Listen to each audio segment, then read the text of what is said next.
પછી વાત કરીએ સેકન્ડ કબડ્ડી વર્લ્ડ કપનું આયોજન થયું છે યુકેની અંદર. ક્યાં થયું છે? યુકેની અંદર. એટલે કે તમે ઇંગ્લેન્ડ પણ કહી શકો છો. હવે જીતે છે કોણ? એમાં જીતે છે મેન્સ અને ફિમેલ ની જે ટીમ છે ભારતીય ટીમ જીતી જાય છે. કોને હરાવીને?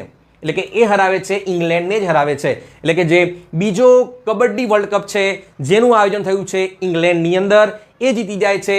પુરુષ અને મહિલાઓની ટીમ બંનેમાં જીતે છે ભારત. કોને હરાઈને? ઇંગ્લેન્ડને જ હરાઈને. ઓકે, તો પહેલો ક્યાં યોજાયો હતો? પહેલો યોજાયો હતો મલેશિયાની અંદર 2019ની અંદર. તો એ કોણ જીત્યું? એમાં પણ પુરુષ અને મહિલાઓની જે ટીમ છે એ ભારતની જીતી ગઈ હતી. ઓકે, હવે હું તમને વાત કરું જે કબડ્ડી વર્લ્ડ કપ છે એનું આયોજન કોણ કરે છે? એનું આયોજન કરે છે વર્લ્ડ કબડ્ડી કરે છે. કોણ કરે છે? વર્લ્ડ કબડ્ડી કરે છે. કેમ કહી રહ્યો છું સમજાવું. તો હવે બીજું એક ફેડરેશન છે જેને કહેવાય છે ઇન્ટરનેશનલ કબડ્ડી ફેડરેશન.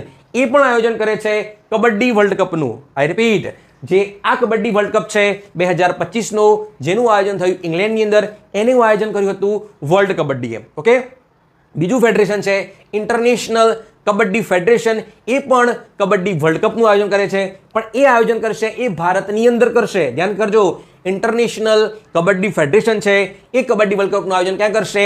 ભારતની અંદર જ કરે છે. જ્યારે વર્લ્ડ કબડ્ડી છે એ ભારતની બહાર આયોજન કરે છે. ક્લિયર? એટલે સુધી ચલો